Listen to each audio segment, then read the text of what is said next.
Bismillahirrahmanirrahim. Assalamualaikum warahmatullahi wabarakatuh. Halo semuanya, perkenalkan kami dari kelompok 2 yang beranggotakan Asep Muksin, Naifa Nimita, Putri Nur, Ismah Nur Fawziah, Nida Alia, Fitria Handayani, dan Asmi Wafda. Kami di sini akan memaparkan mengenai perencanaan pembelajaran, pendekatan kolaboratif untuk desain pembelajaran dan ulasan.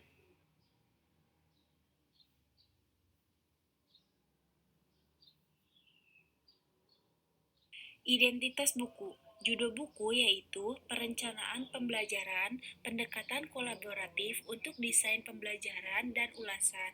Penulis buku Mary Range, Jalango, Rig and Valerie R. Haltebrand. Tahun terbit 2007. Penerbit Teacher College Columbia University.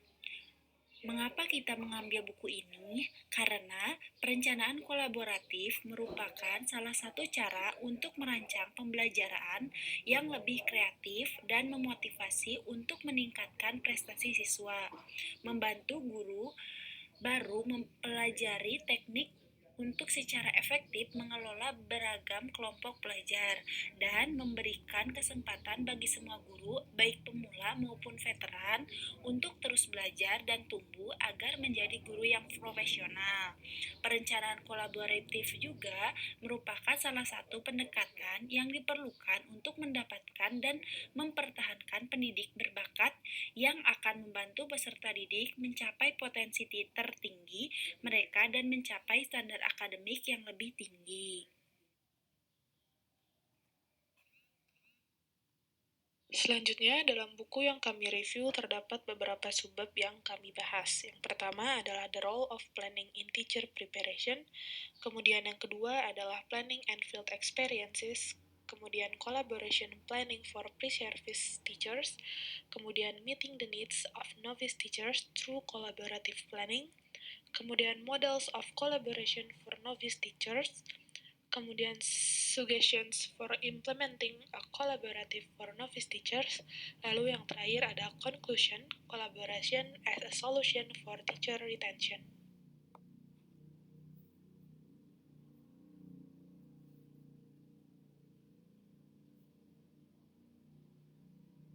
Pada pembahasan peran perencanaan dalam persiapan guru dibahas berkaitan peristiwa atau pengalaman seorang mahasiswa yang bernama Miranda bahwa ia merupakan mahasiswa semester 2 dan telah menyelesaikan tugas perencanaan pembelajaran.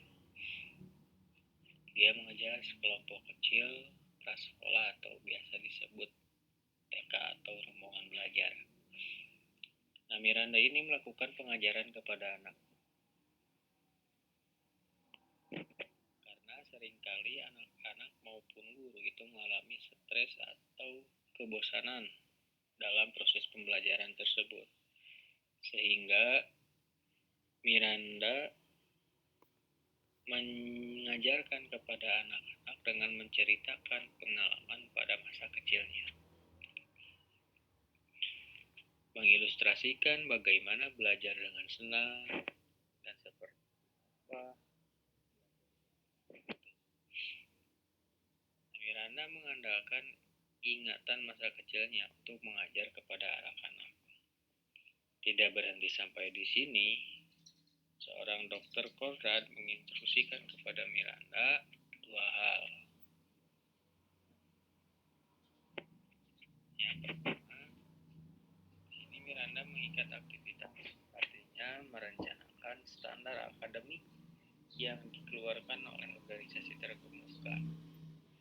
Artinya menyiapkan standar-standar akademik yang harus dilaksanakan pada setiap proses pembelajarannya.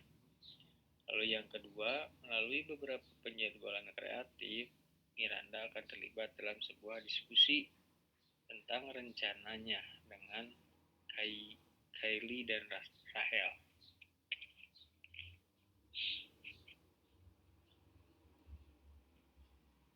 Akan diskusikan supaya Apabila ada kecacatan, apabila ada kekurangan, bisa dikoreksi dan bisa diperbaiki dan bisa diimplementasikan secara baik pada proses pembelajarannya. Seperti itu.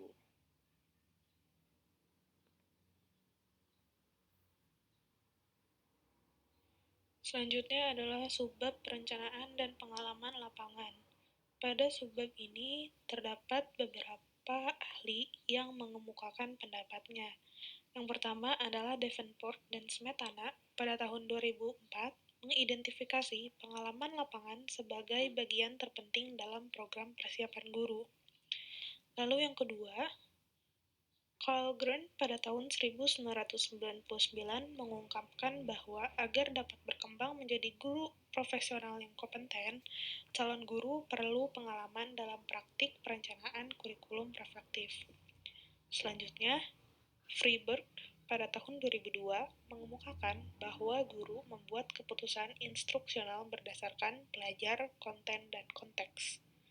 Dorff pada tahun 1997 mengungkapkan beberapa pertanyaan dalam proses pembuatan keputusan instruksional untuk memperluas agenda pengajaran mulai dari pertimbangan mata pelajaran ke pertimbangan pedagogik.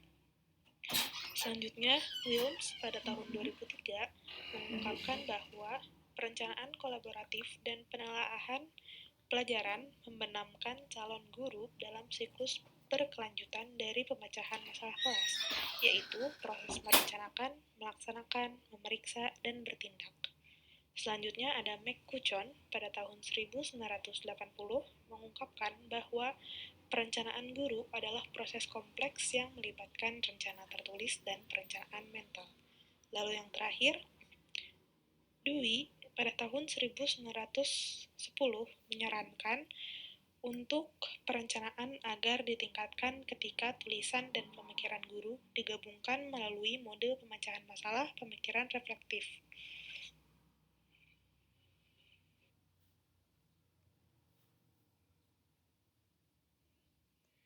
Selanjutnya, perencanaan kolaboratif untuk guru pemula. Untuk mempelajari detail melakukan kolaboratif, para guru pemula diberitahu bahwa tujuan dari tugasnya adalah menggunakan rekannya sebagai narasumber yang bisa membantu berkontribusi pada pengembangan profesional mereka.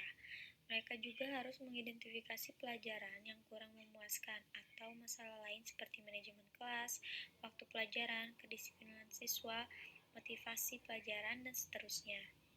Selanjutnya, mereka meminta ide dari rekan-rekan mereka dan berkonsultasi literatur profesional yang dapat membantu mereka meningkatkan di bidang itu, dan kemudian memanfaatkan ide dan temuan tersebut di dalam kelas. Belajar kelompok anggota diberi beberapa aturan dasar seperti mendengarkan dengan cermat satu sama lain, mengajukan pertanyaan untuk klarifikasi, dan memberikan umpan balik yang positif, saran konkret, dan kritik yang membangun berdasarkan pengetahuan teoritis, pengamatan guru lain, dan pengalaman masa lalu. Refleksi yang mendorong. Guru perlu memahami cara berkolaborasi dengan guru lain untuk merencanakan, menilai, dan meningkatkan pembelajaran di seluruh sekolah. Guru harus mampu untuk merefleksikan dan menganalisis praktik mereka sendiri untuk menilai efek pengajaran dan perbaikan mereka dan meningkatkan pengajaran mereka. Guru belajar sebagaimana siswanya, dengan belajar, melakukan dan merefleksikan, dengan berkolaborasi, dengan melihat cara dekat hasil karya siswa, dan dengan membagikan apa yang mereka lihat.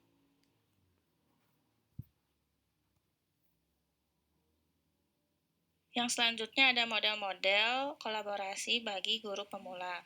Penulis memaparkan bahwa seiring dengan perencanaan kolaboratif pendidikan yang semakin dibutuhkan, maka semakin banyak pula model kolaborasi yang dicoba.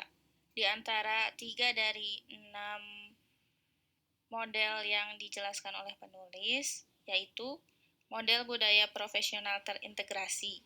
Budaya profesional terintegrasi ini merupakan subunit sekolah yang mendukung pertukaran profesional antar tingkatan pengalaman guru. Jadi semua guru didukung untuk mengembangkan dirinya secara berkelanjutan tanpa melihat dia guru baru atau guru yang lebih berpengalaman. Yang selanjutnya ada komunitas sekolah profesional. Lewat komunitas sekolah profesional ini, berusaha untuk menciptakan lingkungan yang dapat membuat guru merasa diperkuat, tertantang, terlibat secara profesional, dan diberdayakan karena lingkungannya yang mendukung. Yang selanjutnya ada kelompok praktik reflektif dalam pelatihan guru. Pada model ini, dibuat kelompok beranggotakan administrator daerah, 2 atau 3 mentor dengan anak didiknya, dan seorang anggota fakultas perguruan tinggi. Pada prosesnya, kelompok ini nantinya akan membahas dan merefleksikan mengenai berbagai permasalahan seperti perilaku siswa, masalah akademik, dan lainnya, dalam rangka membebaskan dilema yang mungkin dirasakan guru.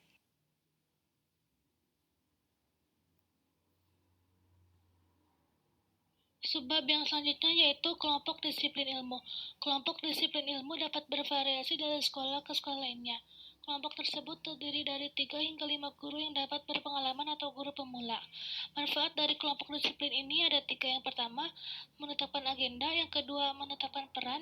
Dan yang ketiga, membuat mekanisme yang dapat diterima untuk menyelesaikan perbedaan.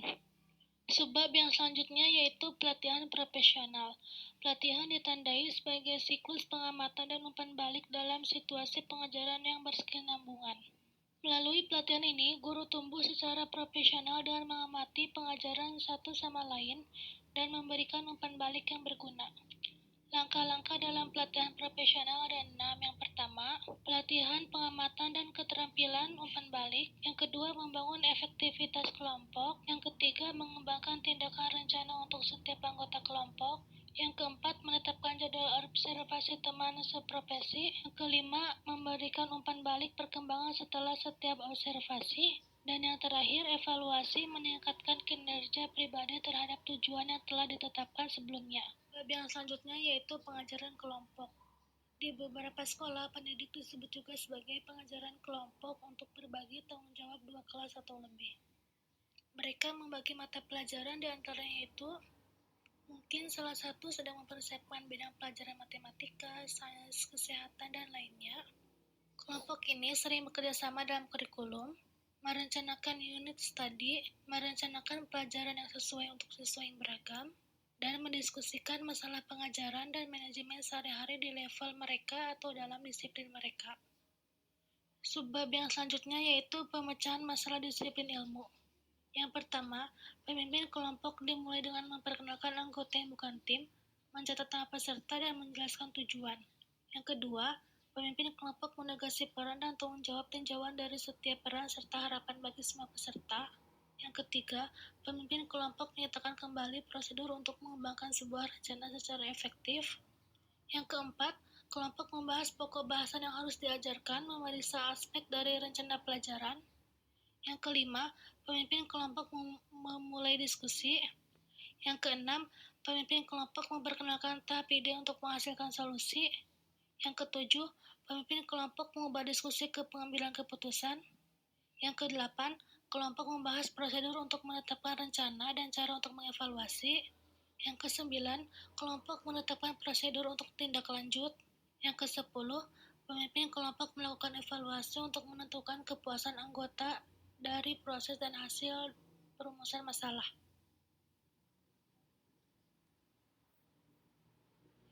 Pembahasan selanjutnya yaitu mengakui hambatan kolaborasi bagi guru pemula.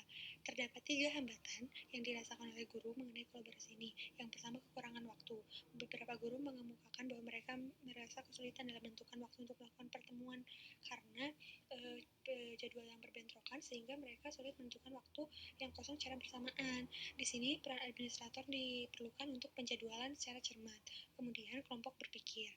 Nah, kadang-kadang anggota kelompok kolaboratif, terutama guru muda dan belum berpengalaman, mungkin terjebak dalam proses pemikiran kelompok. Ini terjadi karena seseorang itu merasa takut atau tidak bisa menyampaikan pendapatnya karena merasa tidak populer. Dalam hal ini, administrator memainkan peran, yaitu mendukung guru baru karena mereka menerapkan strategi pengajaran yang membantu siswa mencapai potensi maksimal mereka. Kemudian, yang ketiga itu hambatannya perebutan kekuasaan. Nah, di sini kan setiap orang pasti memiliki kepribadian berbeda-beda dan mungkin saja ada individu yang merasa kesulitan untuk menjadi pemimpin. Nah, di sini Administrator diperlukan untuk memberikan kesempatan bagi semua guru, baik itu baru dan veteran, untuk mengambil peran kepemimpinan. Administrator, guru juga guru dilatih tentang strategi penyelesaian konflik, sehingga ketika konflik benar-benar terjadi, mereka diselesaikan secara profesional dan non-konfrontasional. Terima kasih.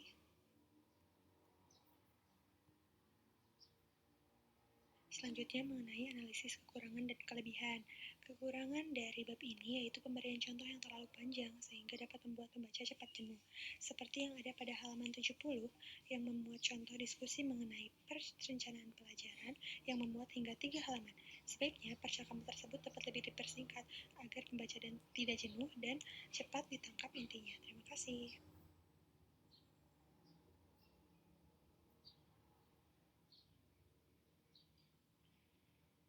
Nah, kelebihan pada bab ini menjelaskan setiap permasalahan itu dengan singkat, padat, dan jelas, sehingga tidak perlu rumit membaca secara keseluruhan. Hal ini seperti kita membaca sinopsis. Dari judul yang diberikan itu sedikit banyaknya memberikan gambaran-gambaran kesimpulan isi paragraf tersebut. Jadi pada bab ini setiap judul yang diberikan oleh penulis itu memberikan gambaran, memberikan ilustrasi yang berkaitan tentang judul besar yang ada pada bab ini.